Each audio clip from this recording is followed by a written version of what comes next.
ये इंसानियत जिंदा होनी चाहिए।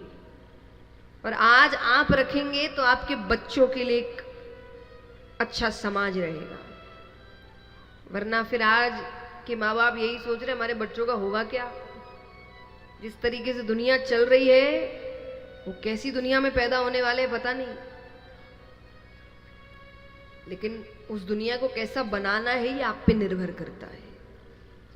आप ये मत सोचिए कि मेरा अपना बच्चा है, ये एक एक बच्चा बन के ही आने वाला समाज बनेगा और यही आने वाला देश बनेगा। आप पे बहुत बड़ी जिम्मेदारी है।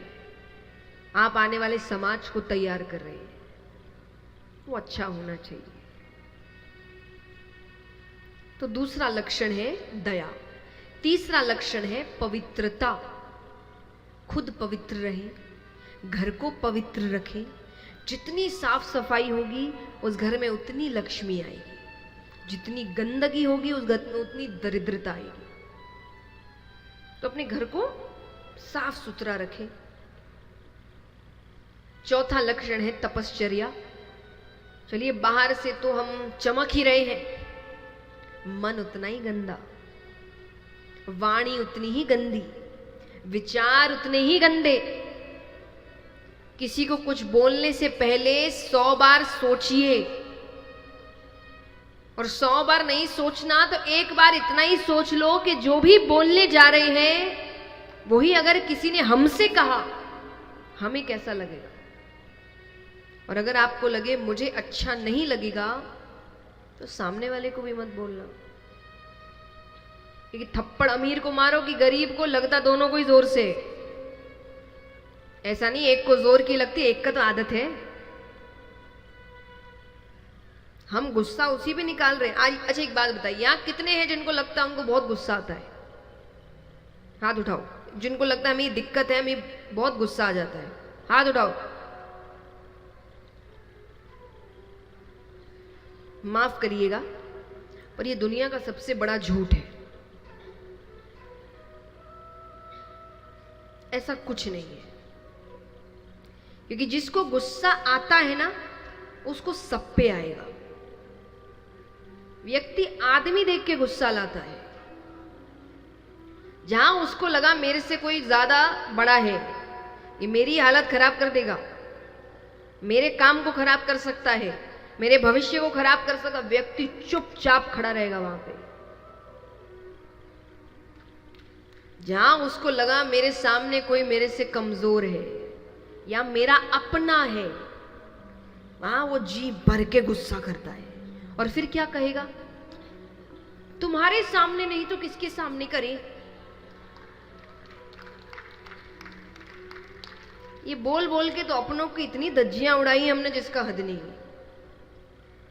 हाँ कि ना? यही तुम्हारे सामने तो करते हैं। ये कोई तरीका है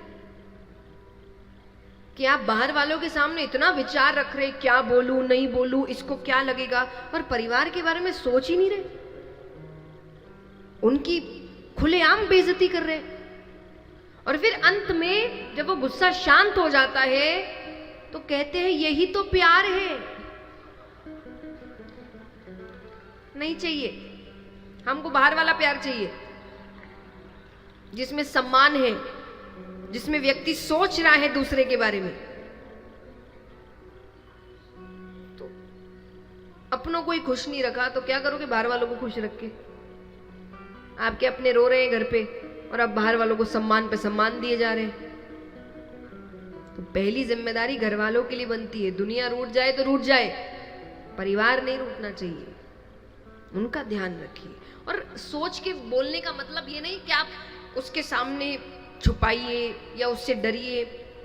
शब्दों का हेरफेर है। मान लीजिए कि पत्नी से कोई गलती हुई है तो पति एक तरफ कह सकता है कि भाई आज जो हुआ थोड़ा अच्छा नहीं था, इसको बेहतर कर सकते थे, ये काम सही नहीं हुआ। ये एक तरीका है। दूसरा तरीका, 2 पैसे की अक्कल नहीं है इसलिए मैं काम करने को नहीं बोलता, एक काम तो दिया था वो भी काम ठीक से नहीं। तरीका तो एक ही है, बात तो एक ही बोल रहे हो ना कि सामने वाला गलत है, उसने गलती करी, बस अपना अपना लहजा है। वो मत करिए। खुद सोच के देखिए, परिवार वाले को हम बोलते क्या है, तुम्हारे लिए तो सब कर रहे हैं, तुम अब क्या फायदा करके कि अंत में व्यक्ति कहे कि भाई मत करो, मेरे को सम्मान दे दो, बस मेरे को चलेगा। और मैं सबके लिए कह रही हूं, कोई एक वर्ग नहीं कर रहा है कि पति करते हैं या पुरुष स्त्री पे कर रहा है, स्त्री पुरुष पे कर रही है, बच्चे माँ बाप पे कर रहे हैं, माँ बाप बच्चों पे कर रहे हैं। सब बाहर, इनको यही एक दो मिल रहे हैं अपने परिवार वाले। बच्चे बाहर लड़के आए तो माँ बाप पे दरवाजा बंद कर रहे हैं। अरे हिम्मत है अपने दोस्तों पे करो, वहां लड़ो ना, माँ बाप ही दिखते हैं,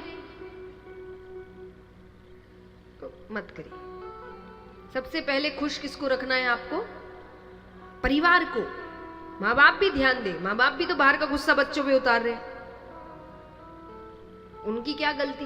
और पता है अपना है, मना लेंगे इसको, तो मत करिए। आपका परिवार आपकी पहली जिम्मेदारी है, वो पहले खुश रहने चाहिए, दुनिया को बाद में खुश करेंगे, वो खुश रहे। और मैं पत्नियों के लिए इसलिए कहती हूं कि पति क्यों ध्यान रखे, आप सब काम कर रहे हैं पैसे के लिए, जितने पुरुष हैं बहुत धन के पीछे पागल होते हैं हम सब।